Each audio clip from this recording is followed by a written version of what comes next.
Yes, आवाज आ रही बेटा? Ayush,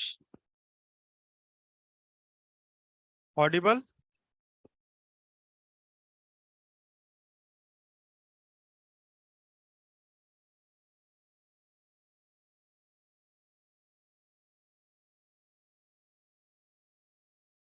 M I audible?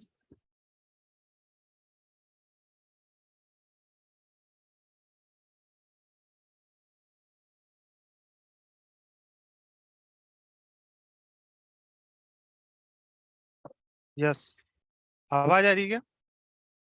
Yes sir, आ रही है। अब आ रही है ना? Okay fine. क्योंकि लाइव क्लास के नाम से कौन ऐड है बेटा? नाम बताएंगे आप? आयुष 9th क्लास से है ना बेटा?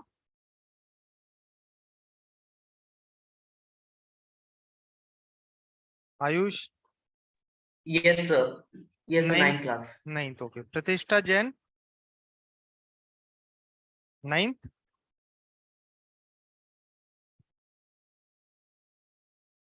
ओके, आप भी 9th? ओके, चलिए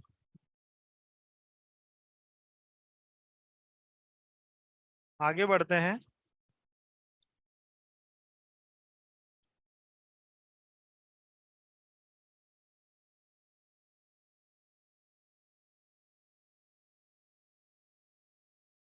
क्वेश्चंस करेंगे अगेन, ठीक है?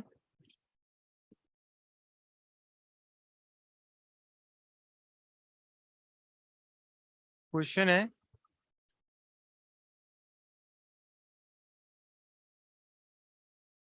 if the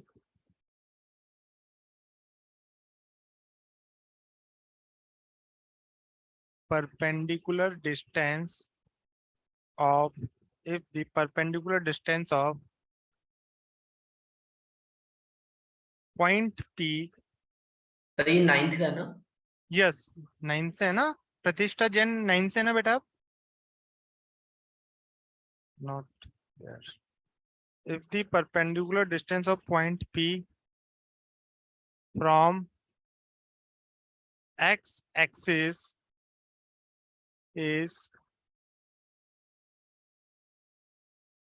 7776 raised to the power 1/6 and the foot of perpendicular lies on the negative side of x-axis, the point P always has a negative y coordinate, positive y coordinate, negative x coordinate, बहुत ही simple question है, positive x coordinate.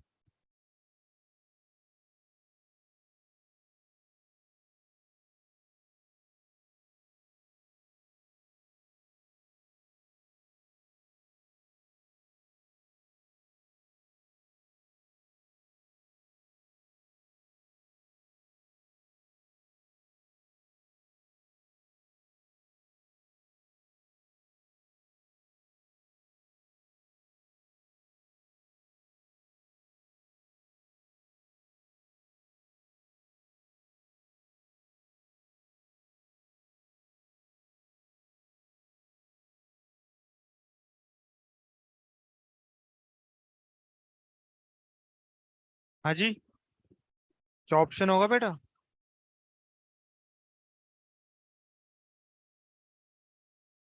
कौन सा? C option? Exactly बेटा देखो, always बेटा perpendicular distance of point P from x axis, बेटा x axis से perpendicular distance, मतलब अगर ये कोई पॉइंट पी है और जिसके कोई x, y कोऑर्डिनेट्स हैं और x एक्सिस से परपेंडिकुलर डिस्टेंस। तो मतलब मैं इसकी बात कर रहा हूं, ये कुछ है 777 की पावर 1/6। अच्छा, उसके बाद क्या है एंड द, हाँ ये रिमोट दे दीजिए आप।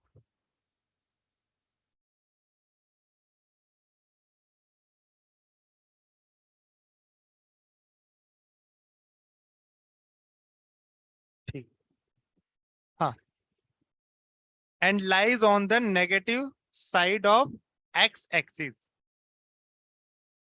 एक मिनट, हाँ, x एक्सिस के नेगेटिव साइड पे लाई करता है। This is my x axis, this is my y axis, negative x, negative y। अब देखते हैं परपेंडिकुलर डिस्टेंस कितनी है x एक्सिस से, 777 ओके, इसको ध्यान रखेंगे। और जो foot of perpendicular lies on negative side of x axis. Foot of perpendicular कहां पे लाई करता है, negative side of x axis, ठीक है ना। अच्छा, पॉइंट पी डिस्टेंस ऑफ, एक मिनट, हाँ हाँ हाँ, अब देखिए फुट, देखो पॉइंट पी यहाँ भी हो सकता है, तो क्या उसका फुट नेगेटिव एक्स एक्सिस पे लाई कर रहा है। पॉइंट पी यहाँ भी हो सकता है, तो भी क्या उसका फुट नेगेटिव एक्स एक्सिस पे लाई कर रहा है। तो यहाँ पर आप देखेंगे y कोऑर्डिनेट जब यहाँ पर है तो y कोऑर्डिनेट पॉजिटिव भी हो सकता है, जब यहाँ पर है तो y कोऑर्डिनेट क्या हो सकता है, नेगेटिव। बट x कोऑर्डिनेट हमेशा क्या रहेगा, नेगेटिव। x कोऑर्डिनेट हमेशा क्या रहेगा, निगेटिव। आगे बढ़ेंगे।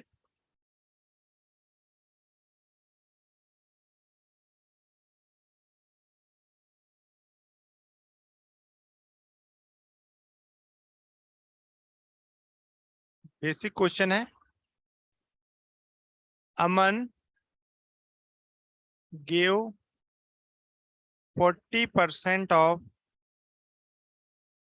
amount he had. Aman gave 40% of amount he had to Rohan.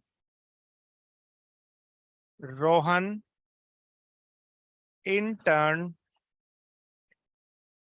gave 1/4 of what he received from Aman to Sahil.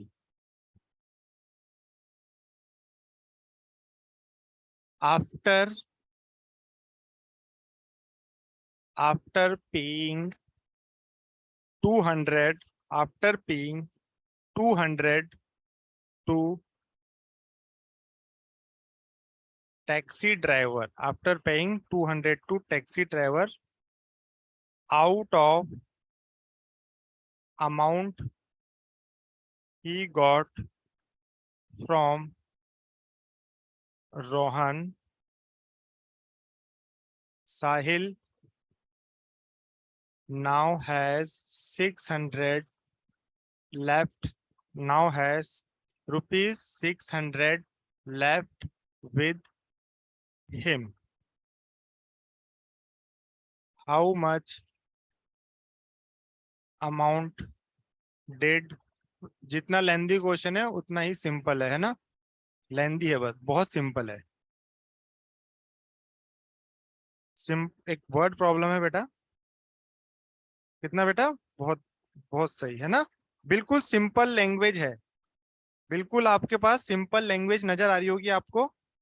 8000 आ गया आपका, शौर्य प्रताप, ओके, यस। तो इसको सोल्व, ये हो गया आपका बेटा अजय, आयुष।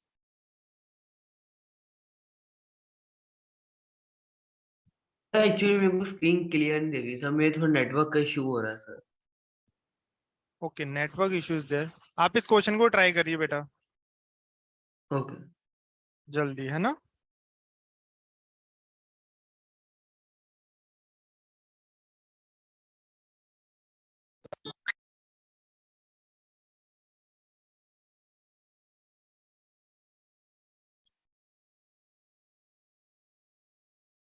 अभी सोल्व कर देंगे आप। In the main time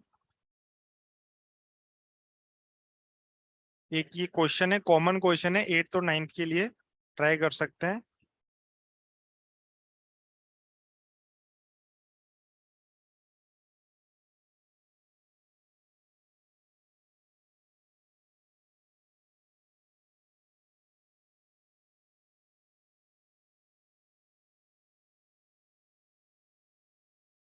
this is A B 140 130 150, ठीक है। This one is x.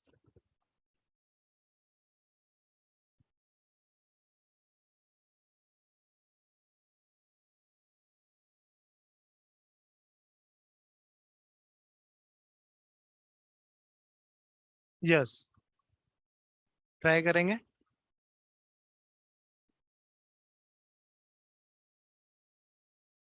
Lines and angles का क्वेश्चन है। हाँ बिल्कुल, सिंपल एंगल थ्योरी लगानी है हमें, एंगल ट्राइंगल्स की प्रॉपर्टीज जो भी हमें पता है। कैसे लगाया बेटा? एग्जैक्टली exactly,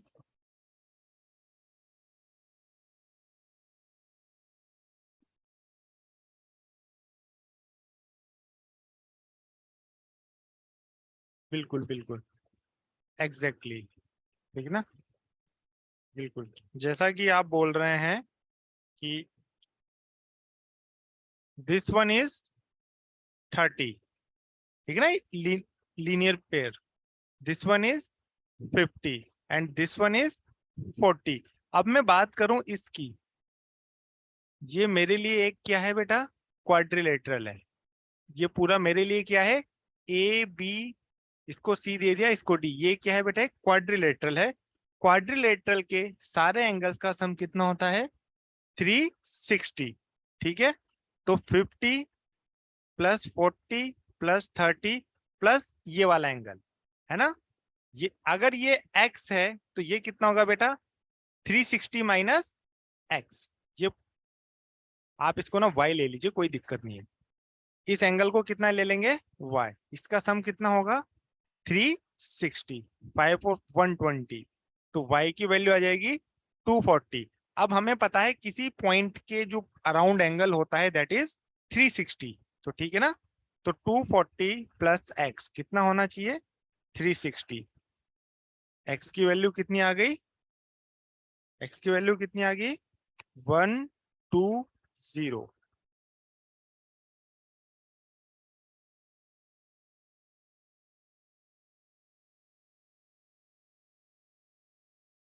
इसको लिखेंगे,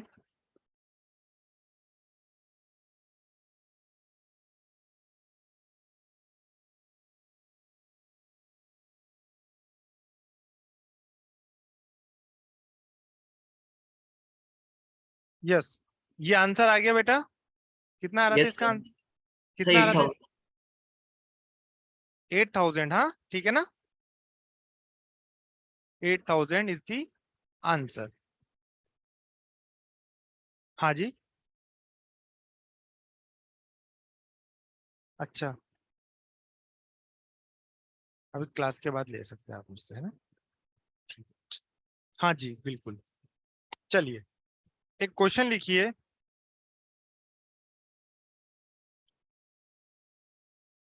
if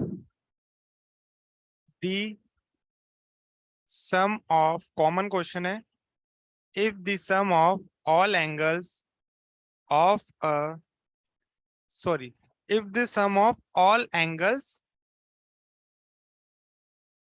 except one of a convex polygon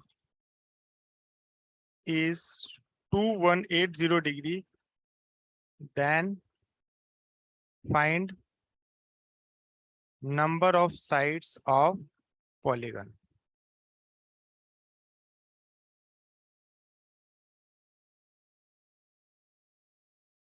If sum of all angles except one of a convex polygon is 2180 degree, then find number of sides of a polygon.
Just try कर रहे हैं बेटा.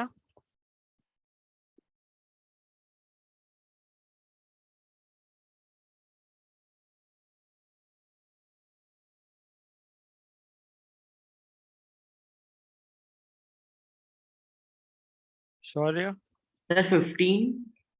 Very good.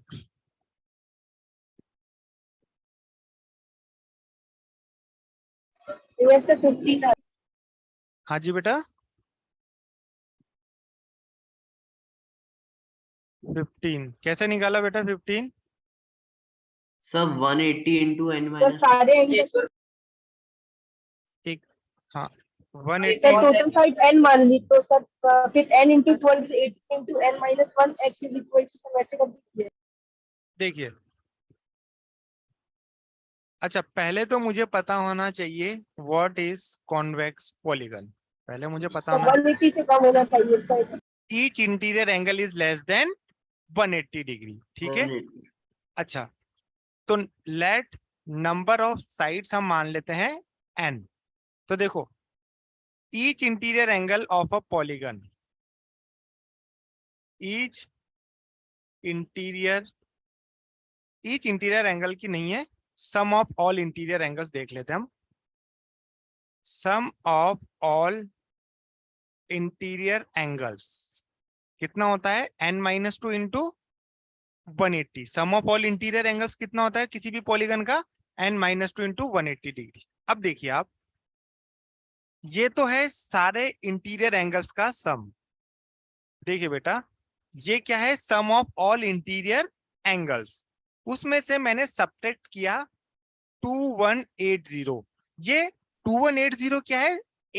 मतलब suppose जितने भी angles है उसमें से एक कम, मतलब अगर टोटल साइड 7 है, मतलब इंटीरियर एंगल्स अगर 7 है, तो ये 6 एंगल्स का सम है.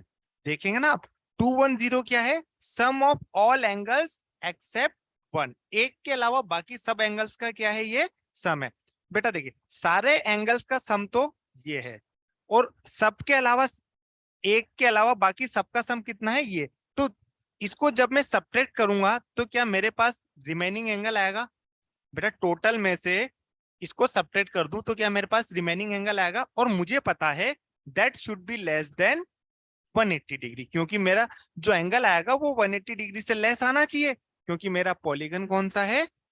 Convex polygon. अब इसको आप आसानी से सॉल्व कर सकते हैं भाई. ठीक है ना? n माइनस, मतलब ये तो लीनियर इक्वेशन का पार्ट हो गया मेरा. हाँ जी. 180 प्लस 360 प्लस 2180.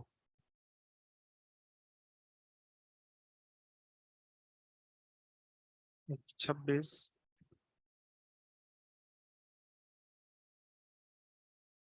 ये गया 9, ये गया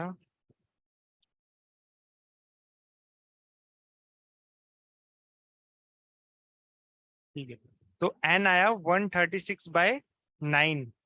सॉरी सॉरी सॉरी, यहाँ पे है ना लेस देन का साइन है, less than less than less than, तो n less than 15.11।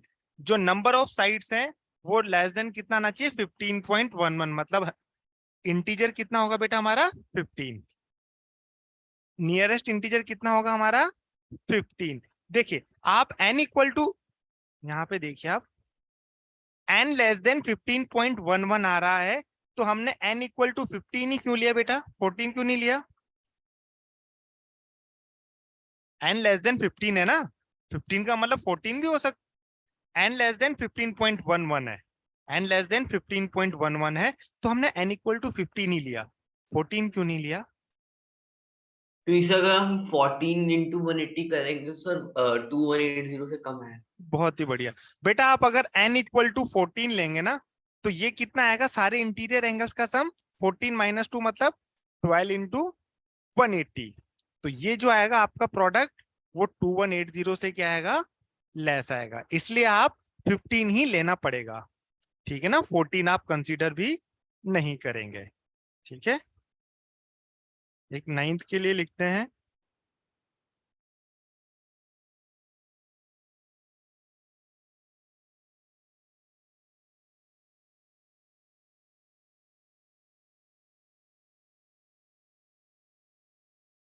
let r be the let r be a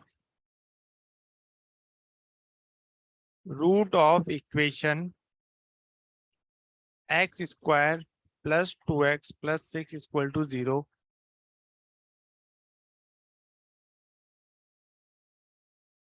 Find value of r plus 2, r plus 3, r plus 4, r plus 5.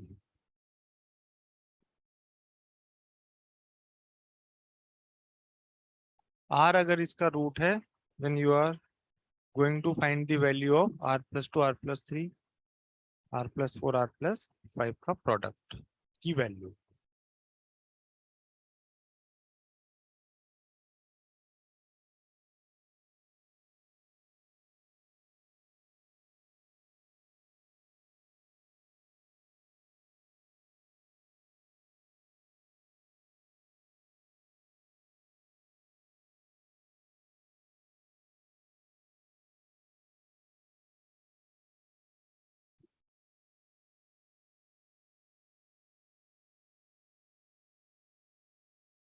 ये वाला लिख लिया ना, इधर वाला।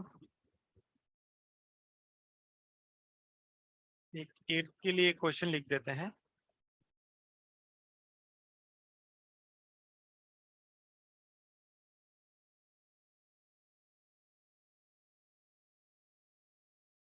A man purchased a plot. Man purchased a plot which is in shape of square. The area of plot is 12 hectares, 3201 meter square. Find perimeter of plot. Find perimeter of plot.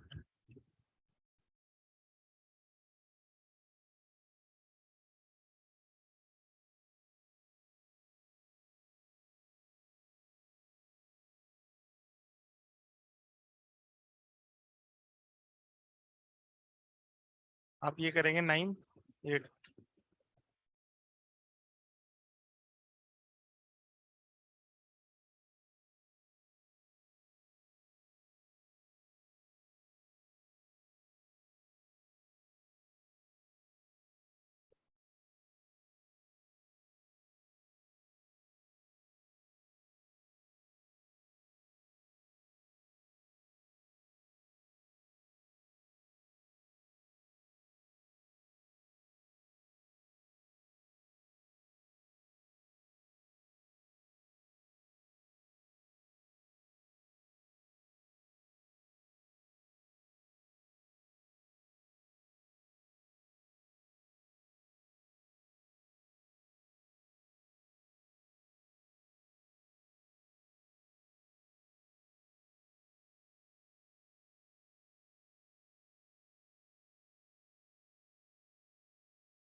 Sir 126।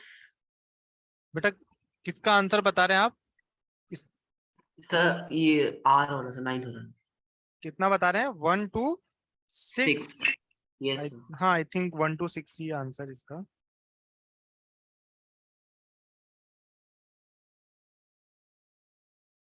बेटा sign change आ रहा है बेटा, negative आएगा, एक बार आप confirm करिए कहीं आपने सर हाँ जी। ओके सर 8th वाले क्वेश्चन का आंसर हाँ है सर 1404 मीटर। 1404 4। बिल्कुल,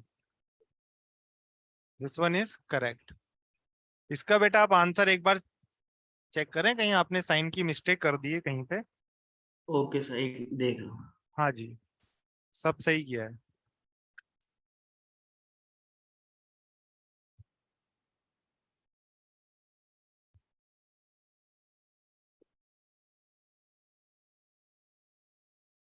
देखिए इसको मैं करता हूं पहले। X square 2x plus 6 equal to 0 का एक रूट है r, तो इसका मतलब r इसको सेटिस्फाई करेगा क्या? बेटा जीरोस पढ़े हैं ना, जीरो जीरो क्या होता है? इक्वेशन के रूट हो जाए। पॉलिनोमियल की जब हम बात करते हैं तो जीरो बोलते हैं, और इक्वेशन के केस में रूट। अगर r इसका जीरो है, सॉरी रूट है, तो r इसको सेटिस्फाई करेगा। तो x की जगह मैं r रख दूंगा, तो r square plus 2r plus 6 की वैल्यू कितनी आएगी मेरे पास? 0। अच्छा बेटा अब इधर आइए आप। हाँ जी, इसकी वैल्यू मुझे फाइंड करनी है। तो बेटा मैं क्या कर रहा हूँ, सबको एक साथ नहीं मल्टीप्लाई कर रहा, मैं इन दोनों को करता हूँ। तो आप इनको मल्टीप्लाई करेंगे तो r square plus 5r plus 6, इन दोनों को करेंगे तो r स्क्वायर 5 और 4 9r प्लस 20। बेटा r स्क्वायर प्लस 2r, एक मिनट, हाँ, r square plus 2r plus 6 plus 3r। बेटा 5r को मैंने 2r और 3r की फॉर्म में लिख लिया, और इस पूरे की वैल्यू कितनी है? Are square plus 2r plus 6 की वैल्यू कितनी है? 0। वैसे ही मैं यहां पे कर सकता हूं क्या?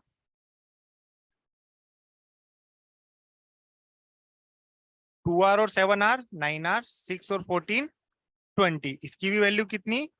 0। तो आपका इधर बचा बेटा कितना? 3r, और इधर बचा आपका 7r प्लस 40। बेटा 7 कॉमन ले लेंगे, क्या कॉमन ले लेंगे? 7। तो 7 3 सा 21, और ये बचा आपका r into r plus 1। Clear है क्या? क्लियर है बेटा? ये देखो 7 3 था कितना?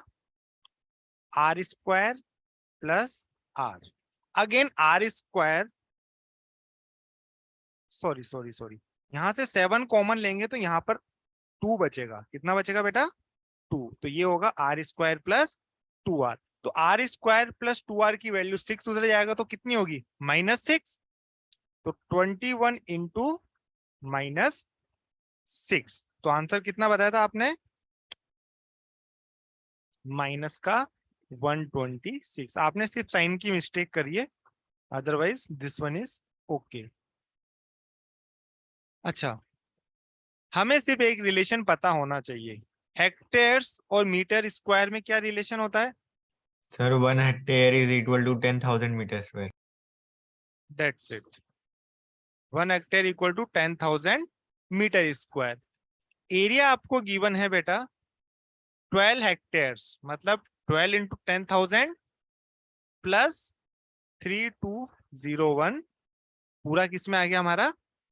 12 हेक्टेयर्स 3201 मीटर स्क्वायर है, तो हेक्टेयर्स को मीटर स्क्वायर में कन्वर्ट करने के लिए 10,000, तो ये आपका हो गया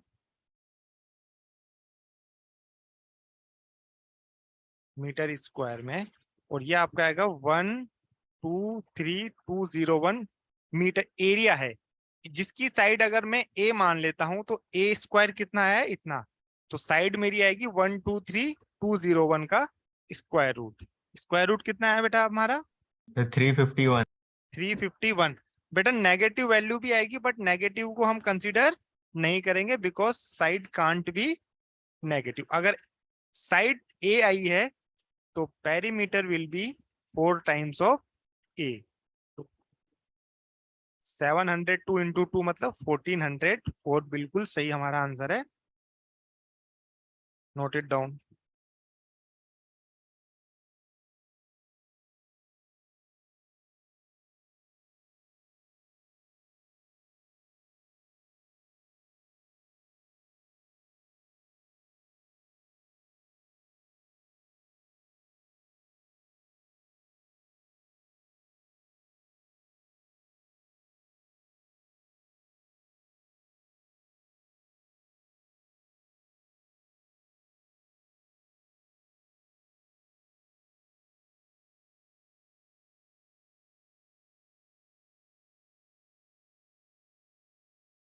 नोट कर लिया? जल्दी करिए बेटा। Yes sir.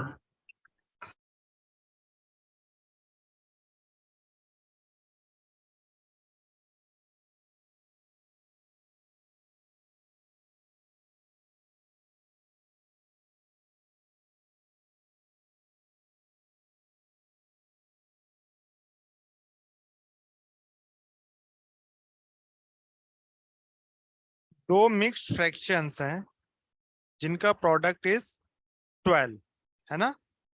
और आपको जो फ्रैक्शंस हैं they are in lowest form. Lowest form का मतलब क्या होता है बेटा? Numerator and denominator are co-prime। co-prime means there HCF is 1। x minus y की वैल्यू कुछ आपको फाइंड करनी है।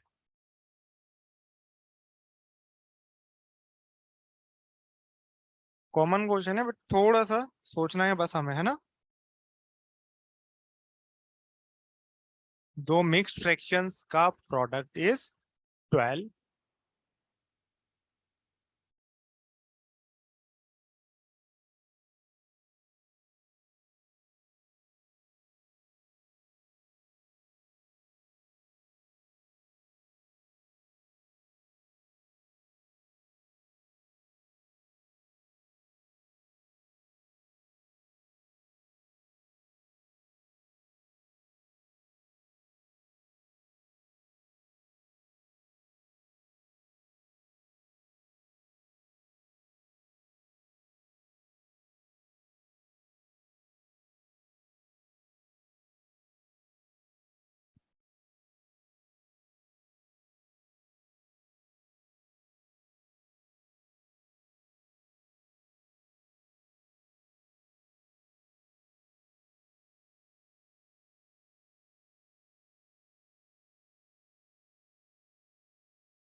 ट्राई करना है।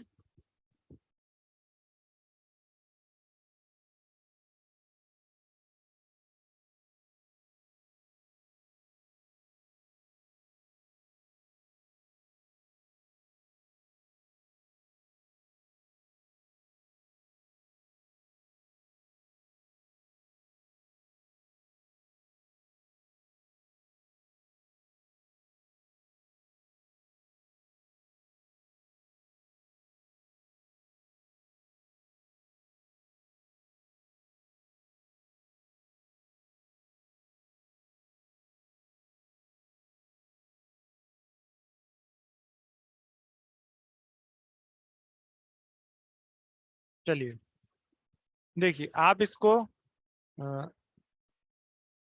ऐसे लिख सकते हैं शायद, इंटू 13y प्लस 1/13। एग्री कर रहे हैं? ठीक है। अच्छा, अब आपने देखा कि जो फ्रैक्शंस हैं वो लोएस्ट फॉर्म में है, जो फ्रैक्शंस हैं वो लोएस्ट फॉर्म में है। इसका मतलब न्यूमरेटर और डिनोमिनेटर का जो कॉमन फैक्टर है इट इज 1। कॉमन फैक्टर मतलब सिंपली 1, को प्राइम है। अब देखिए, दो फ्रैक्शंस का प्रोडक्ट एक इंटीजर आ रहा है, दो फ्रैक्शंस का प्रोडक्ट एक इंटीजर आ रहा है, तो ध्यान दीजिए, मतलब ये 13 कहीं ना कहीं कैंसिल आउट हुआ होगा, मतलब न्यूमरेटर में कहीं ना कहीं 13 का मल्टीपल रहा होगा, तभी तो ये 13 कैंसिल होगा। न्यूमरेटर में कहीं ना कहीं 13 का क्या रहा होगा, मल्टीपल।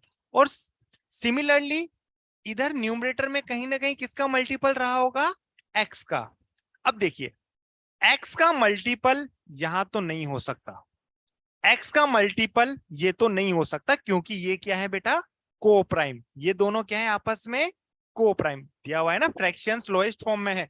तो क्या 13 से समझते हैं हम, 13 से थोड़ा, 13 का मल्टीपल क्या न्यूमरेटर में यहां पे हो सकता है क्या, 13 का मल्टीपल ये हो सकता है क्या, बिल्कुल नहीं, क्योंकि ये क्या है। तो इसका मतलब 13 का मल्टीपल किसको होना पड़ेगा, 5x प्लस 7 को।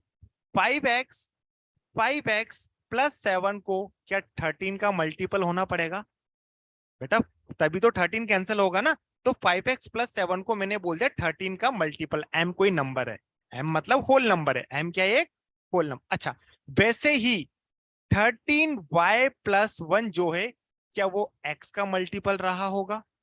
बेटा देखो, x का मल्टीपल ये तो नहीं हो सकता 5x प्लस 7, x का मल्टीपल 5x प्लस 7 तो नहीं हो सकता। तो x का मल्टीपल किसको होना पड़ेगा, 13y प्लस 1 को। सिमिलरली 13 का मल्टीपल किसको होना पड़ेगा, 5x प्लस 7 को। यहां कोई दिक्कत है क्या, अगर ये समझ में आ गया तो मेरा क्वेश्चन हो गया है।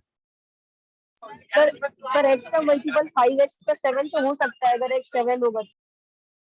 एक मिनट बेटा, हाँ क्या बोल रहे हैं, फिर x का मल्टीपल 5x प्लस 7 हो सकता है अगर x 7 होगा। अगर x, सर अगर x 7 है तो x का मल्टीपल 5x प्लस 7 हो सकता है।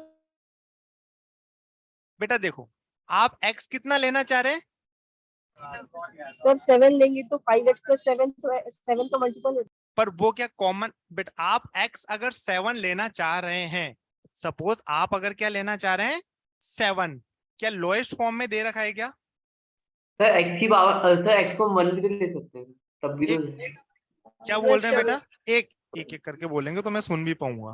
सर हाँ जी, अगर हम x को 1 ले लें हाँ जी तो सर तब तो हो जाएगा, सर मल्टीपल भी हो जाएगा और सर को प्राइम भी हो बेटा, मुझे बताओ जब आप फ्रैक्शन लिखते हो तो क्या ये वाला पार्ट न्यूमरेटर से ग्रेटर होता है क्या, बेटा फ्रैक्शन लिखते हो ना आप, किसी भी नंबर को डिवाइड करोगे, किसी भी नंबर को डिवाइड करोगे तो ये बेसिकली रिमाइंडर को तो बताया था ना, 1 क्या बताता है आपका, रिमाइंडर 5 1/3 है। मतलब आपने किसी नंबर को 3 से डिवाइड किया तो रिमाइंडर कितना बचा, 1। मतलब जो रिमाइंडर बचेगा क्या वो कभी इस नंबर से ज्यादा हो सकता है क्या, हमेशा कम ही होगा ना। No sir. तो न्यूमरेटर हमेशा किससे कम होगा, डिनोमिनेटर से। किससे कम होगा, या फिर हम बोल सकते हैं denominator is greater than numerator. तुम समझ रहे हो क्या यस सर। बेटा, तो क्या यहाँ पे तुम 1 ले सकते हो क्या, मतलब टेक्निकली पॉसिबल है क्या, नहीं, ठीक है ना। तो यहां पर जो x होगा बेसिकली ग्रेटर देन 7 ही होगा ना, ग्रेटर देन 7 ही होगा, तभी तो रिमाइंडर, बेटा डिवाइजर से कम ही तो हमारा रिमाइंडर आता है ना, हम डिवाइड करते हैं तब। समझ पा रहे हैं क्या मुझे, बेटा किसी नंबर को, यस सर। पक्का ना, हाँ जी, चलिए बहुत बढ़िया, आगे बढ़ते हैं। मुझे ये बताइए, मुझे यहाँ पे कोई दिक्कत है क्या, नहीं है तो मेरा क्वेश्चन हो चुका है। अब देखिए 5x प्लस 7 को मैंने लिख दिया 13 का मल्टीपल, और 13y प्लस 1 को लिख दिया मैंने x का मल्टीपल। तो हमने कहा था कि 13 से 13 कट जाएगा, x से x कट जाएगा, और जो हमारा बचा है 12। क्या आप देख पा रहे हैं m इंटू n का प्रोडक्ट 12? बेटा m और n क्या है आपके? होल नंबर्स है। m और n क्या है आपके? होल नंबर्स है। मतलब 13 का 1 मल्टीपल या 2 मल्टीपल होल नंबर ही होगा ना भाई। तो m और n का प्रोडक्ट 12 है। अब 12 की केसेस, दो नंबर का प्रोडक्ट 12 कैसे आ सकता है?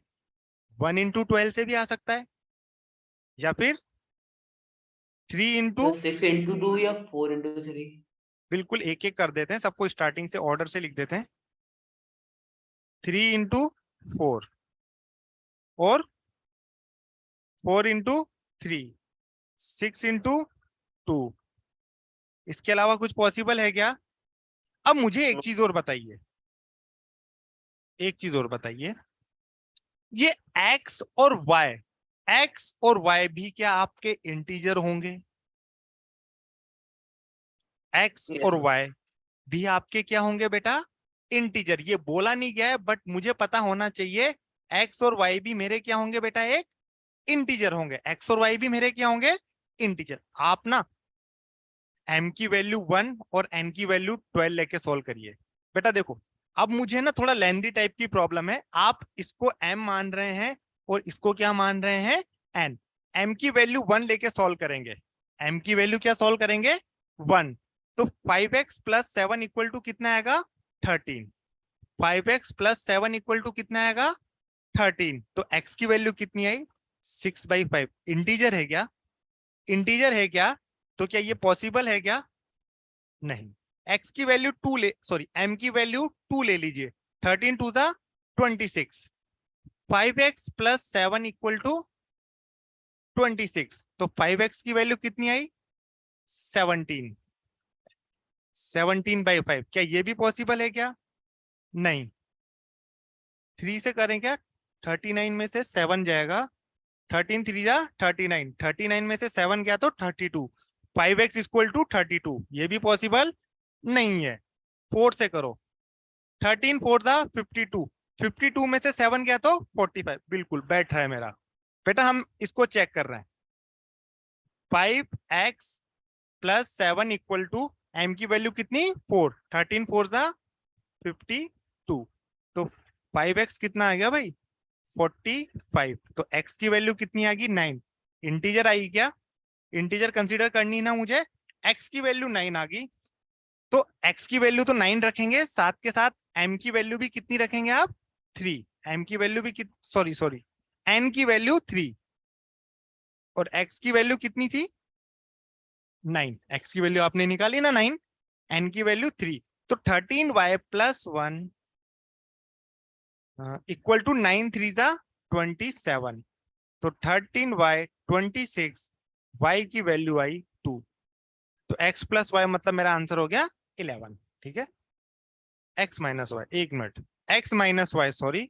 तो 9 माइनस 2 मतलब 7।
क्वेश्चन लिखूं बेटा? चलिए,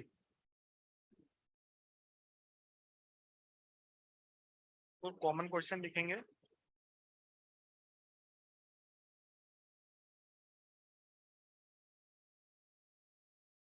क्वेश्चन है ax and bx are two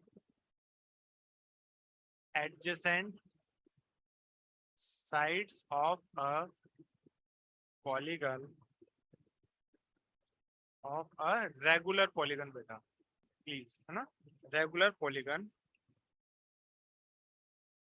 if angle ABX equal to 1/3 of angle AXB, then find number of sides of polygon.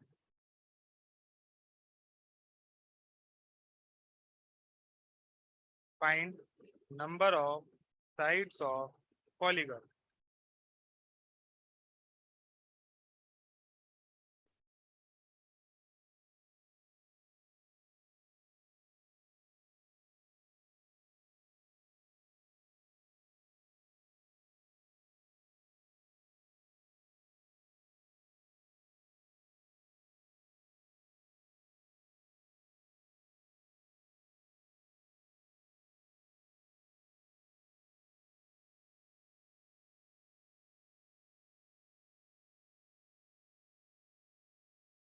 Sir 5 side है क्या? हाँ जी बेटा, सर 5 साइड। बिल्कुल बिल्कुल।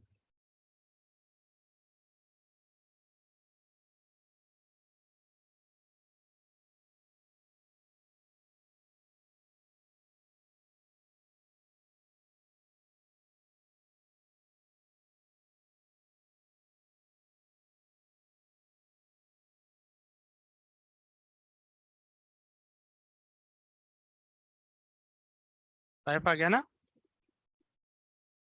देखिए, कोई भी पॉलीगन ले सकता हूं मैं जिसके AX और BX, मतलब AX और BX क्या है, दो एडजेसेंट साइड्स है। बेटा पॉलीगन कौन सा है?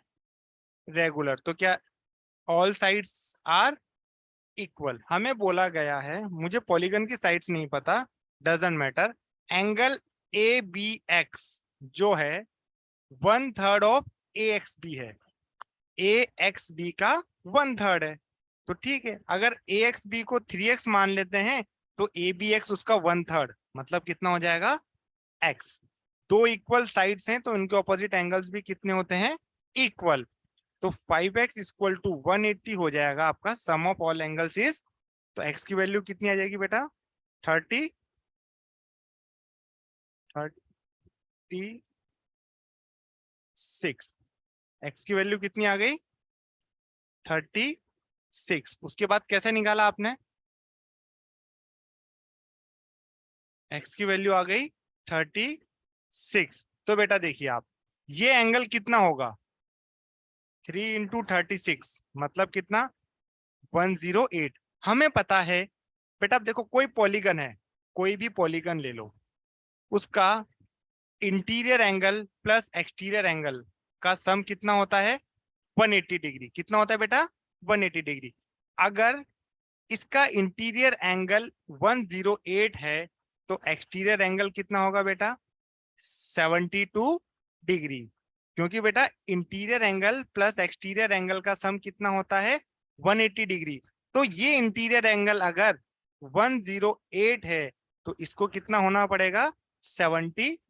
तभी तो sum of interior plus exterior angle is 180 degree. अच्छा, एक और प्रॉपर्टी है, किसी भी पॉलीगन के सारे एक्सटीरियर एंगल्स का सम कितना होता है? 360। 360। अगर पॉलीगन रेगुलर है तो क्या ईच एक्सटीरियर एंगल इक्वल होगा? ठीक है, तो टोटल एक्सटीरियर एंगल्स का सम 360। अगर रेगुलर है तो each exterior angle will be equal to 360 by n। और इस केस में ये हमारे पास कितना आया है?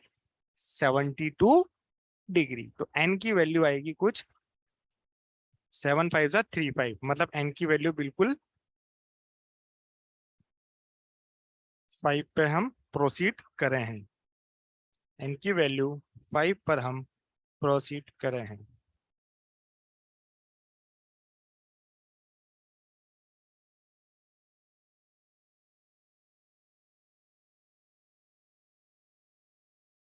बेटा हमें ये कैसे पता कि 5 साइड्स हैं?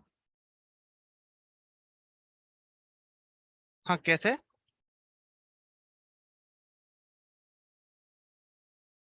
हाँ हाँ हाँ,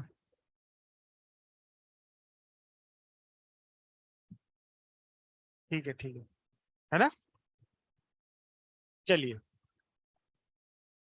आगे, ये लिख लिया क्या, नोट कर लिया क्या? हो गया भाई?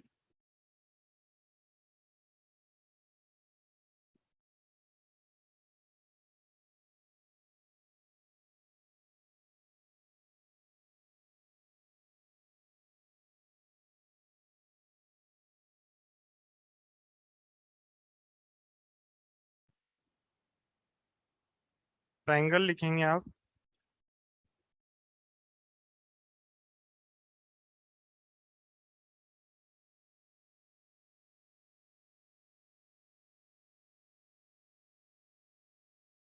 Angle B equal to angle C है, angle B equal to angle C है। बी डी, बीई और ईएफ ये क्या है? बाइसेक्ट्स कर रहे हैं एंगल ए बी ई को, बी डी सी को, और एंगल डी ई सी को। ये तीनों क्या कर रहे हैं बेटा? बाइसेक्ट कर रहे हैं इन एंगल्स को, B D, DE, B D, DE और ईएफ। आपको बताना है smallest angle of triangle ABC.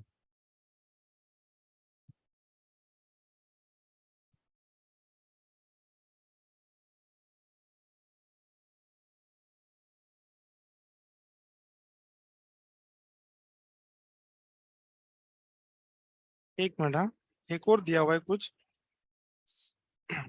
एक और दिया हुआ है मुझे,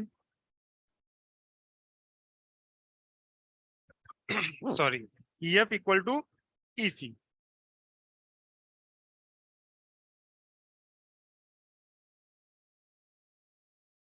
ईसी बाइसेक्ट्स, बेटा एंगल बाइसेक्टर है ये बेसिकली, बाइसेक्ट्स। बेटा लिख ही दिया ना मैंने यहाँ पे, उसकी जरूरत ही नहीं है।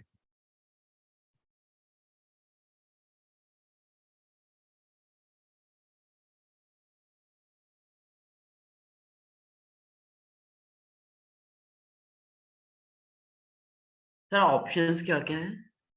हाँ जी, ऑप्शंस लिख लेंगे आप, कोई दिक्कत नहीं है।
बेटा बी डी, डीई और ईएफ एंगल बाइसेक्टर्स है, मुझे ए बी सी में से तीनों एंगल्स में से कुछ स्मॉलेस्ट बताना है।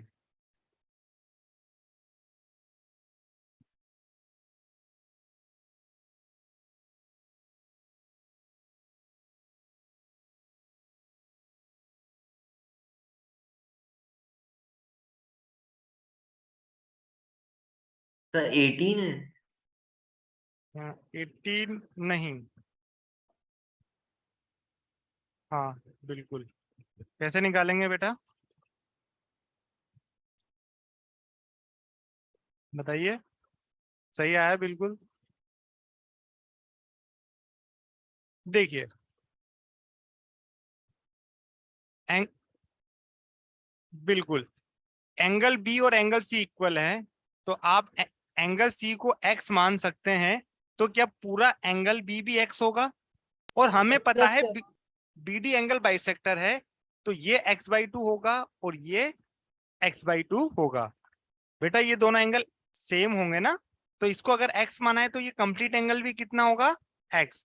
पर ये एंगल बाइसेक्टर है तो इक्वल एंगल्स में डिवाइड करेगा, तो ये x/2 होगा, तो ये भी कितना होगा, x/2। अब देखिए एक और कुछ दिया हुआ ना, हाँ, EF इक्वल टू EC। अच्छा, दो किसी ट्राइंगल में अगर दो साइड इक्वल हैं, किसी ट्राइंगल में दो साइड इक्वल हैं, तो क्या उनके ऑपोजिट एंगल्स भी इक्वल होते हैं? तो बेटा इस साइड की ऑपोजिट एंगल x है, तो इस साइड की ऑपोजिट एंगल भी कितना होगा, कितना होगा, x। अच्छा, अब मुझे बताइए ट्राइंगल के तीनों एंगल का सम कितना होता है, 180। तो ये x है, ये x है, तो ये कितना हो जाएगा, 180 माइनस 2x। अरे भाई होगा ना। तो ये, अब हमें पता है ये भी क्या है बेटा, एंगल बाइसेक्टर है। ये भी क्या है बेटा, तो जितना एंगल ये होगा, क्या उतना ही एंगल यहां पर भी होगा? अरे हाँ, एंगल बाइसेक्टर है ना बेटा, 180 माइनस 2x भी यहाँ पे होगा। एक और बात, अच्छा 180 माइनस 2x मेरा हो गया है। हाँ, अब कैसे बढ़ेंगे आगे? ये एंगल भी इक्वल तो है ही सही, ये एंगल भी क्या है बेटा। अब देखो एक्सटीरियर एंगल प्रॉपर्टी हमने पढ़ी है, exterior angle of a triangle is equal to interior opposite sum of interior opposite angles. Exterior angle किसके इक्वल होता है, sum of interior opposite angles. बेटा देखो अब आप फिर वही बात देखो, इस ट्राइंगल को कंसीडर करो, ये ट्राइंगल आप कंसीडर करेंगे, तो क्या इसका जो एक्सटीरियर एंगल x है, इसका जो एक्सटीरियर एंगल x है, वो क्या इंटीरियर ऑपोजिट एंगल्स के सम के इक्वल होगा? मतलब इसको अगर मैं थीटा मान लेता हूं तो थीटा प्लस 180 माइनस 2x के इक्वल होगा। बेटा ये एक्सटीरियर एंगल दो इंटीरियर ऑपोजिट एंगल्स के सम के इक्वल होता है, तो इसको सॉल्व करेंगे तो थीटा की वैल्यू कितनी आ जाएगी, 3x माइनस 180। ये इसकी वैल्यू 3x माइनस 180 आई, तो इसको भी कितना होना पड़ेगा, 3x एंगल बाइसेक्टर है बेटा। अब बस मुझे सिर्फ क्या निकालना है, स्मॉलेस्ट एंगल ना। अब देखिए अगेन आप इस ट्रायंगल की बात करेंगे, किसकी बात करेंगे, इस ट्रायंगल की। इसमें जो एक्सटीरियर एंगल है ये पूरा, क्या ये इन दोनों के सम के इक्वल होगा? इस ट्रायंगल में बेटा आप बात करेंगे, इस ट्रायंगल में ये जो एक्सटीरियर एंगल है, क्या इंटीरियर ऑपोजिट एंगल्स के सम के इक्वल होगा? तो एक्सटीरियर एंगल कितना है बेटा, ये 180 माइनस 2x, ये 180 माइनस 2x, तो कितना हो गया 360 माइनस 4x। ये किसके इक्वल होगा, एक तो इस एंगल के इक्वल। इसका मेजर कितना है बेटा, 3x माइनस 180 प्लस इसका मेजर कितना है बेटा, इसका मेजर कितना है, x/2। सॉल्व करें जरा, मुझे बता x की वैल्यू क्या आ रही है।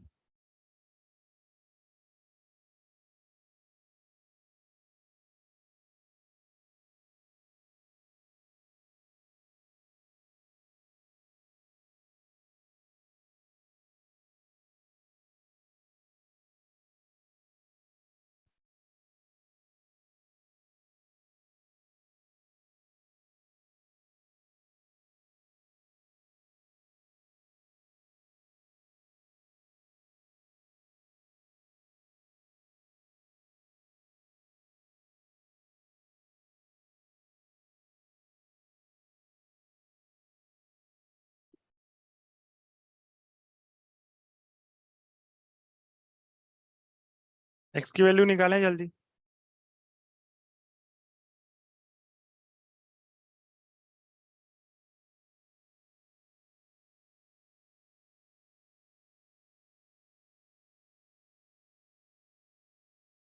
एक्स की वैल्यू कितनी आ गई? 72।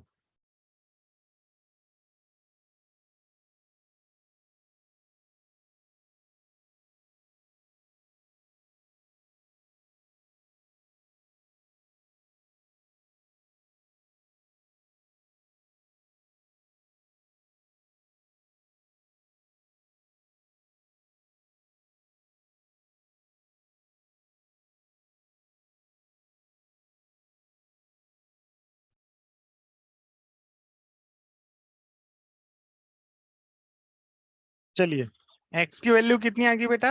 72। मतलब ये एंगल भी कितना? 72। ये एंगल भी कितना? 72। तो हमें बताना है तीनों एंगल में से स्मॉलेस्ट कौन सा है। तो ये 72 है, ये 72 है। तो एंगल ए प्लस 72 प्लस 72 तीनों का सम कितना होता है? 180 डिग्री। तो एक्स एंगल ए की वैल्यू कितनी आएगी बेटा? 36 डिग्री। तो ये 36 है, ये 72 है, ये 72 है। तो स्मॉलेस्ट क्या है मेरा? 36। स्मॉलेस्ट क्या है मेरा? 36। Excuse me sir. हाँ जी। सर आप ये ट्रायंगल वाले क्वेश्चन में 360 माइनस 4x कहाँ से आया वो एक बार फिर समझा सर। हाँ जी, हाँ जी, बिल्कुल। बेटा तो आपको ये समझ में आया क्या, ये वाली इक्वेशन? Yes sir. बहुत बढ़िया। बेटा ये एंगल 3x माइनस 180 होगा, तो ये एंगल भी 3x माइनस 180 होगा, क्योंकि ईडी जो है एंगल बाइसेक्टर है। चलिए, अब देखिए बेटा, मैंने बोला आप ना इस ट्रायंगल को कंसीडर करो, ये ग्रीन वाले को। ग्रीन वाले ट्रायंगल में क्या ये एक एक्सटीरियर एंगल बनता हुआ नजर आ रहा है आपको? Yes sir. क्या exterior angle is equal to sum of interior opposite angles होता है? Yes sir. तो दिस एक्सटीरियर एंगल कितना होगा बेटा? ये 180 माइनस 2x और ये नीचे वाला भी 180 माइनस 2x। तो दोनों का सम कितना हो गया बेटा? 360 minus 4x equal to this angle is 3x minus 180 plus this angle x by 2। Okay sir. Sir आपने वाले उसमें इस 3x माइनस 180 कैसे लिखा था? बेटा उसके लिए आपको जाना पड़ेगा इस ट्रायंगल पे, एक्सटीरियर एंगल प्रॉपर्टी लगाइए मैंने इस रेड वाले ट्रायंगल पे। कौन से ट्रायंगल पे? रेड वाले ट्रायंगल पे। क्या ये एक्सटीरियर एंगल है क्या मेरा? रेड के लिए बात कर रहा हूं बेटा मैं। Yes sir. तो ये एक्सटीरियर एंगल एक्स जो है, क्या मेरा इंटीरियर अपोजिट एंगल्स के सम के इक्वल होगा क्या? Yes sir. तो x is equal to theta, theta plus this 180 minus 2x। इससे मेरी थीटा की वैल्यू कितनी आ गई बेटा in terms of x? 3x minus 180। तो ये 3x माइनस 180, तो ये भी कितना? 3x minus 180। आप ना x और y लेके करेंगे ना तो लीनियर इक्वेशन ज्यादा बन, मतलब 2 वेरिएबल में चले जाएंगे आप, तो उसको सॉल्व करना पड़ेगा आपको। तो हम ना थोड़ा एक x में ही लेके चले हैं, तो उससे भी आंसर आ जाता है। अच्छा, इसको नोट करेंगे। इन द मीन टाइम जो एट्थ के लिए क्वेश्चन है, बेसिक सही है बेटा। हाँ तो बस एरिया ऑफ शेडेड रीजन निकालना है आपको एट्थ के लिए, वो बस नाइन्थ के लिए मैं लिख रहा हूं।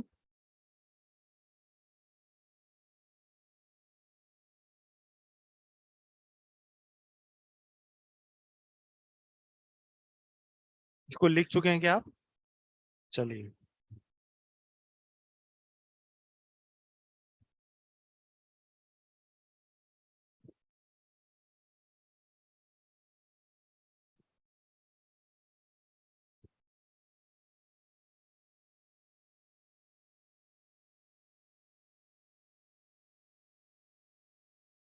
ये एट्थ भी कर सकते हैं बेटा ना, एट्थ वाले भी कर सकते हैं, सच कोई दिक्कत नहीं है। थोड़ा अच्छा प्रॉब्लम है।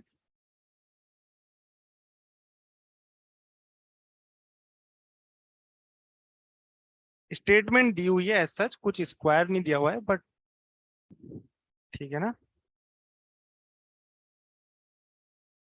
Consider square ABCD of side 12। Side कितनी है बेटा? 12। M और N जो है मेरे, M और N जो हैं are midpoints of AB and CD respectively. Take point P on take point P on MN and let AP equal to R, PC equal to S. Then find area of triangle whose sides are R, S and 12. एक square है बेटा जिसकी side है 12, M और N mid points हैं AB और CD के, P is a point on MN और A such that AP equal to R and PC equal to S. Find area of triangle whose sides are R, S and 12. 2 minute लेंगे आप, ये आप solve कर लेंगे बेटा। इसका आंसर भी मुझे बता देंगे साथ के साथ जैसे ही आप पहुंचते हैं।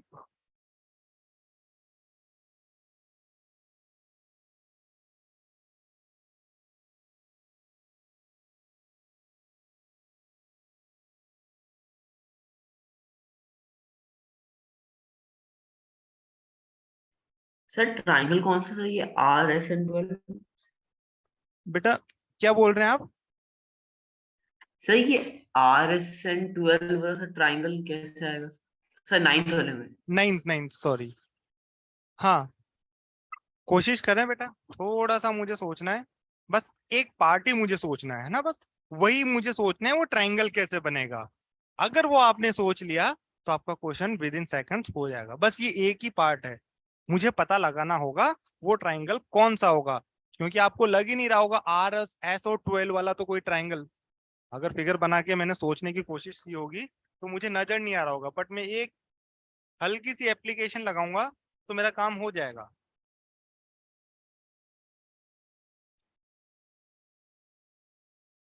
एक बार देखना पड़ेगा कैसे किया है।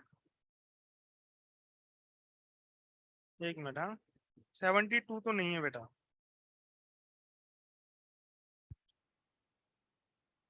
थोड़ा सा कहीं आप मिस्टेक कर रहे हैं, एक बार चेक करें।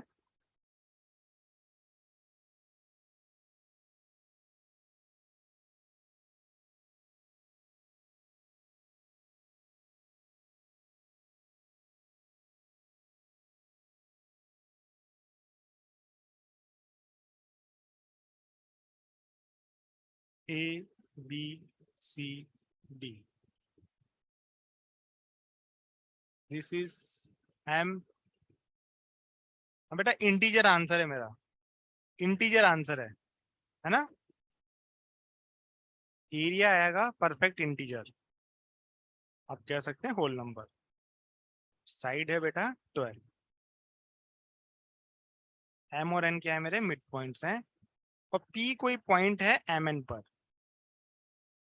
MN पर कोई पॉइंट P है, AP इक्वल टू R और PC equal to S।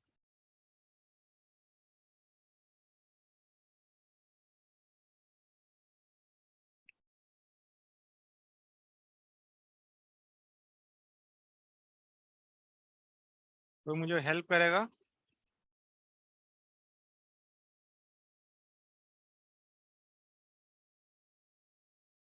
P कहीं भी पॉइंट है बेटा, मैंने ले लिया, ठीक है।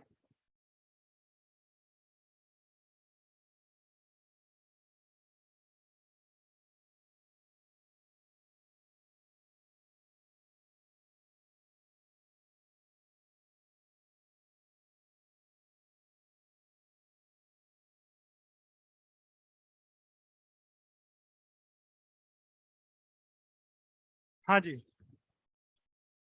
चलिए मैं एक हिंट देता हूं आपको। 36। बहुत ही बढ़िया।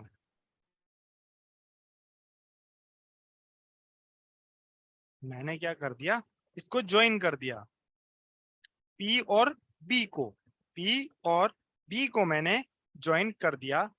मुझे बताओ PMA PMB कॉन्ग्रुएंट होंगे क्या? Yes sir.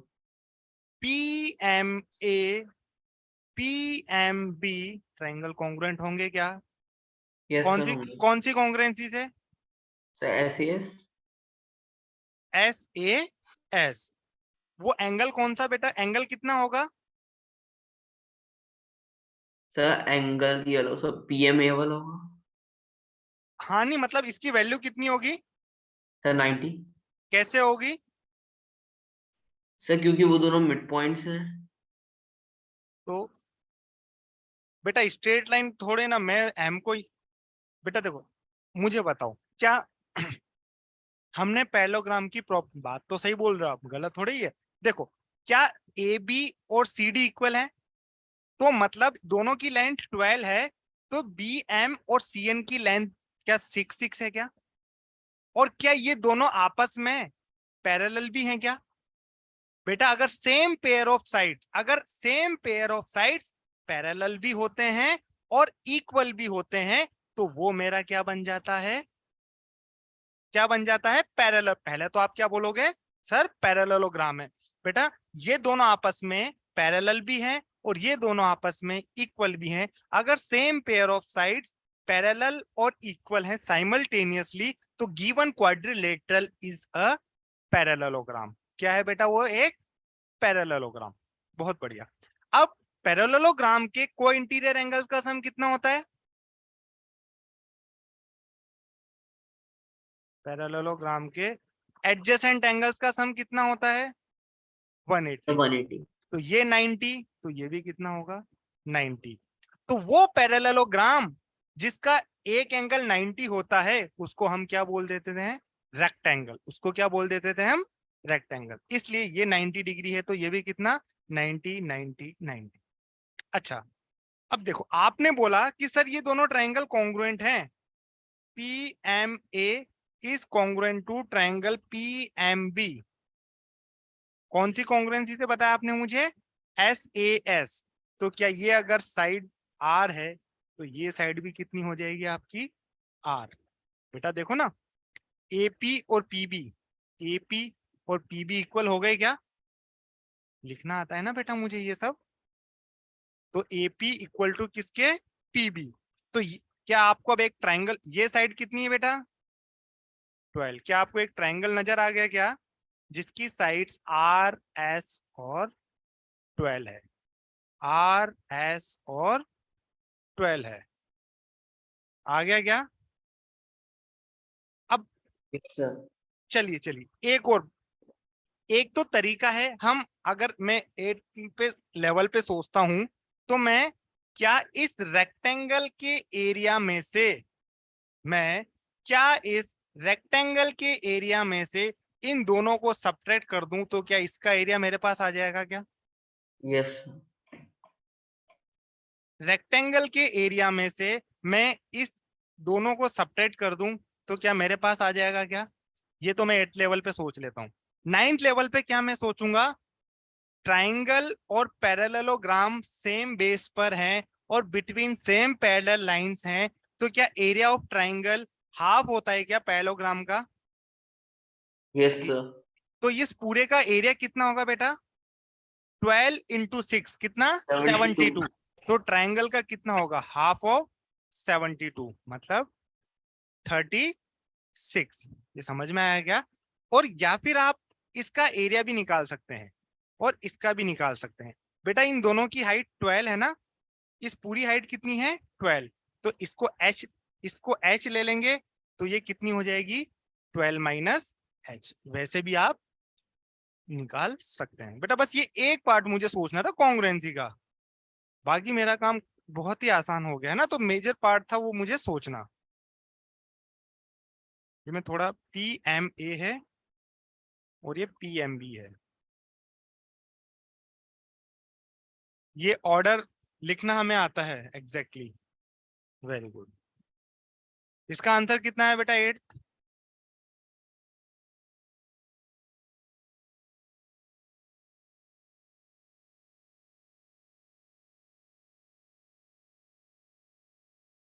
चलिए इसको लिखेंगे आप। एक और क्वेश्चन करते हैं।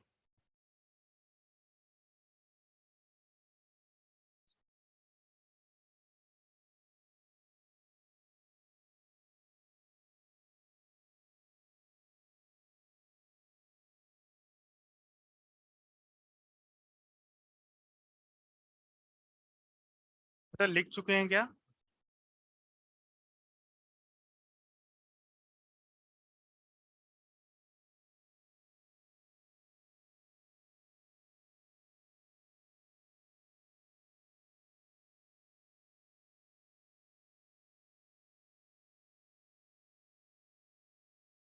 आगे बढ़ते हैं।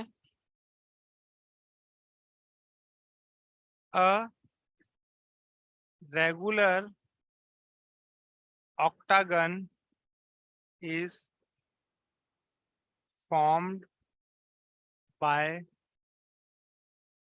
cutting congruent isosceles triangles, sorry, isosceles right angled triangles from the corners of a square if side of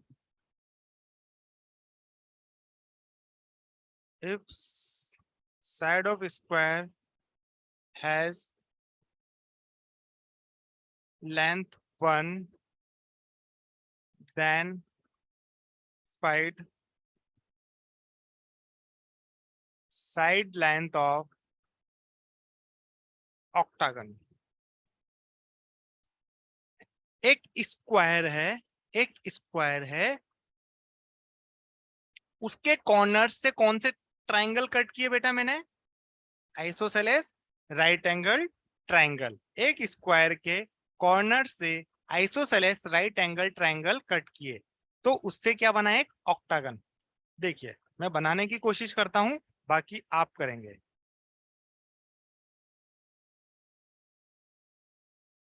बेटा जो ट्राइंगल कट किए हैं क्या वो सारे कॉन्ग्रुएंट हैं क्या? मतलब कॉन्ग्रुएंट क्या होते हैं? जिनकी shape and size both are same. Shape and size both are same. मतलब अगर मैं यहां से, देखिए बेटा, कुछ कट करने की कोशिश कर रहा हूं ट्राइंगल को, मैंने एक ट्राइंगल कट कर दिया बेटा। मैंने क्या किया? एक ट्राइंगल यहां से कट किया, एक ट्राइंगल मैंने यहां से कट किया, एक ट्राइंगल मैंने यहां से कट किया, और एक ट्राइंगल मैंने यहां से कट किया। तो बेटा जो शेप बनी, आप मुझे बताइए क्या ऑक्टागन नहीं बना क्या आपका? ऑक्टागन बन गया क्या? 1 2 3 4 5 6 7 और 8। अब बेटा देखो ये ट्राइंगल क्या है बेटा? कॉन्ग्रुएंट है। आइसोसेलेस राइट एंगल्ड, आइसोसेलेस भी है और राइट एंगल्ड भी है। राइट एंगल तो बनता ही है ना बेटा, क्योंकि स्क्वायर का हर एक एंगल कितना होता है? 90 डिग्री। तो राइट एंगल तो बनेगा इससे ही। उसी के साथ आइसोसेलेस, आइसोसेलेस भी है, और सारे के सारे ट्राइंगल्स क्या हैं? कॉन्ग्रुएंट है। तो आपको ऑक्टागन की लेंथ बतानी है साइड की। ये जो ऑक्टागन बना है ना बेटा, इसकी साइड की लेंथ बतानी है। और स्क्वायर की लेंथ गिवन है बेटा मुझे 1। स्क्वायर की जो साइड गिवन है कितनी है? 1। 2 मिनट आप ट्राई करेंगे, है ना? हाँ जी बेटा। नहीं नहीं नहीं, ऐसा कुछ नहीं है बेटा। ट्राई करें आप, है ना।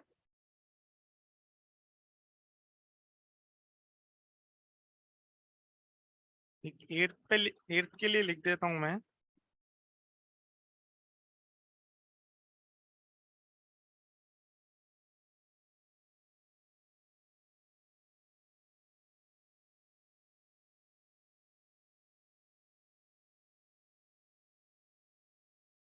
This is F E,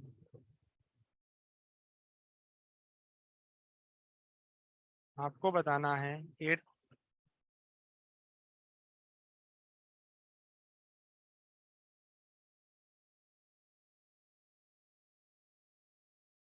ABCDEF का सम बताना है।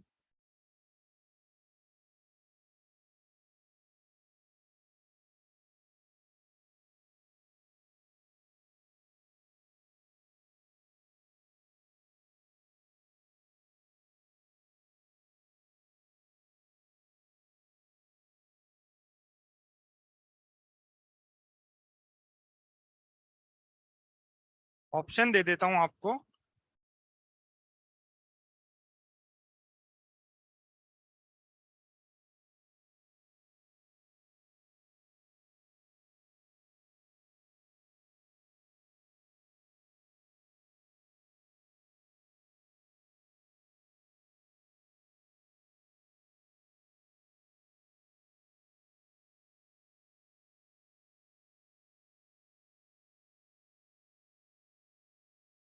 इसमें मैंने ये दिया। चलिए देखिए, हाँ मुझे ये बताइए क्या ये ट्राइंगल आइसोसेलेस है क्या? तो अगर इसकी लेंथ ए है तो इसकी लेंथ भी कितनी होगी? ए। बेटा इस पार्ट की लेंथ बता रहा हूं बस मैं, इसकी ए है तो इसकी भी कितनी होगी? ए। क्या ये सारे ट्राइंगल कॉन्ग्रुएंट हैं क्या? ये जो कॉर्नर्स पे जो ट्राइंगल कट किए हैं सारे के सारे क्या है बेटा? कॉन्ग्रुएंट। तो मतलब क्या हर एक की लेंथ सेम होगी क्या? तो बेटा अगर इसकी लेंथ ए है, इस ट्राइंगल की साइड लेंथ ए है तो इसकी भी लेंथ कितनी होगी बेटा? ए। कॉन्ग्रुएंट है ना बेटा सारे। इसकी भी कितनी? ए। और इसकी लेंथ भी कितनी? ए। अब मुझे बताओ ये अगर ए है और ये अगर ए है तो ये लेंथ कितनी हो जाएगी बेटा? अरे बोलो। ये ए है, ये ए है तो ये कितना हो जाएगा? √2a। √2a। बहुत ही बढ़िया। चलिए अब मुझे बताइए ये वाला ए है और ये वाला ए है और ये पूरी 1 है, ये पूरी कितनी है? 1। तो ये कितनी हो जाएगी बेटा? बेटा बताइए जल्दी। 1 -2 है। बहुत ही बढ़िया। बेटा ये ऑक्टागन कौन सा है? ऑक्टागन कौन सा है? रेगुलर। क्या इसकी हर एक साइड इक्वल होगी क्या? तो बेटा 1 माइनस, बेटा हमने निकाला इसकी साइड कितनी होनी चाहिए? √2a। तो ये भी कितनी होनी चाहिए? √2a। तो इसका मतलब √2a और 1 - 2a दोनों क्या होने चाहिए बेटा? इक्वल होने चाहिए। तुम समझे क्या बेटा? ये a है, ये a है, हमने साइड निकाली कितनी? √2a। और क्वेश्चन में जो डेटा गिवन था उसमें हमें बोला इसकी साइड 1 है तो हमने निकाली 1 - 2a। तो इसका मतलब 1 - 2a जो क्वेश्चन के अकॉर्डिंग हमने निकाला वो किसके इक्वल होना चाहिए बेटा? किसके इक्वल होना चाहिए? √2a के। किसके इक्वल होना चाहिए? √2। बेटा बस कैलकुलेशन खत्म हो गई। कैलकुलेशन खत्म, इतनी सी कैलकुलेशन है, अगली स्टेप में आपका आंसर भी आ जाएगा। सिर्फ मुझे यही सोचना था। क्या किया मैंने? सारे कॉन्ग्रुएंट है तो सबकी साइड इक्वल होगी तो हमने निकाली साइड कितनी? √2a। क्वेश्चन में गिवन डेटा के अकॉर्डिंग कितनी आई मेरी? 1 - 2a। तो आप इसको ऐसे निकाल सकते हैं ना, a कॉमन लेंगे 2 प्लस √2 + 2a। तो a की वैल्यू कितनी आ जाएगी बेटा? 1/√2 + 2। a की वैल्यू कितनी आई? √2 + 2। आंसर कैसे आएगा? जल्दी बताओ। क्या करूंगा अब मैं? रैशनलाइज किससे? रैशनलाइज। इसको मैं 2 + √2 लिखता हूं। तो rationalise is 2 - √2, sorry sorry sorry, यहाँ पे प्लस है, a plus b, a minus b, a square minus b square, 4 minus 2 मतलब कितना 2। क्या आपको कोई ऑप्शन नजर आ रहा है क्या इसमें अभी भी?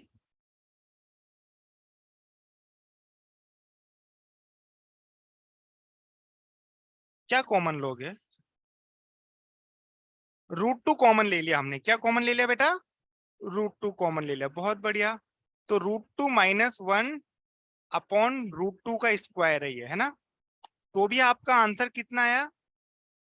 a की वैल्यू कितनी आई? √2 माइनस 1 अपॉन √2। तो आंसर कितना होना चाहिए मेरा? आंसर कितना होगा?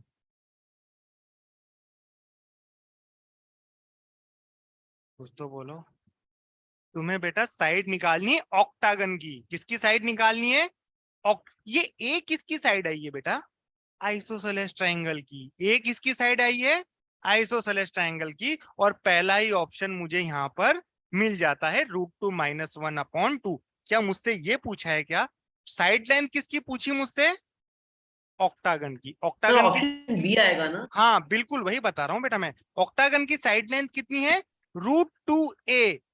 ये है आपका a, तो इसको √2 से मल्टीप्लाई करोगे तो जो a आएगा, जो आपका √2a, वो कितना है बेटा? √2 माइनस 1। तो आंसर कौन सा है आपका? इसीलिए थोड़ा सा ध्यान रखें क्वेश्चन सॉल्व करने के बाद भी कि मुझसे पूछा क्या गया है।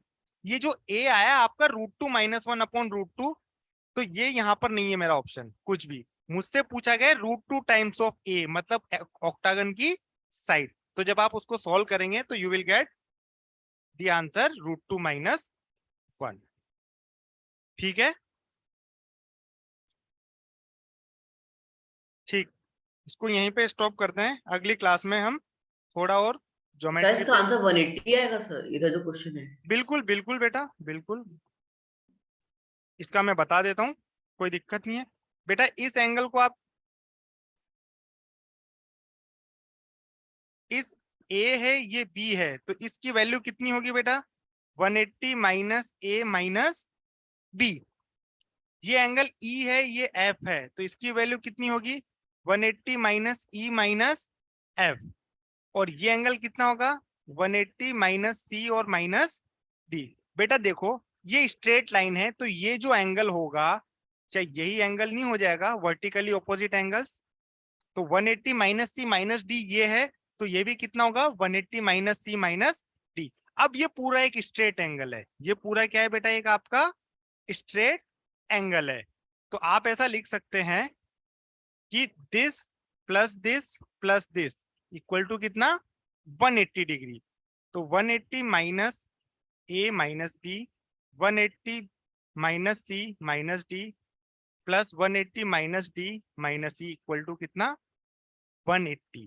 तो जब आप एक 180 से तो 180 कट जाएगा, तो a b c d e और f का सम आ जाएगा 180 plus 180, that is 360, that is 360। ठीक है, अगली क्लास में ज्योमेट्री में कुछ आगे करेंगे हम। ठीक है, ठीक है, डिसकंटिन्यू कर सकते हैं बेटा। Thank you sir. Thank you. अभी देता हूँ ना।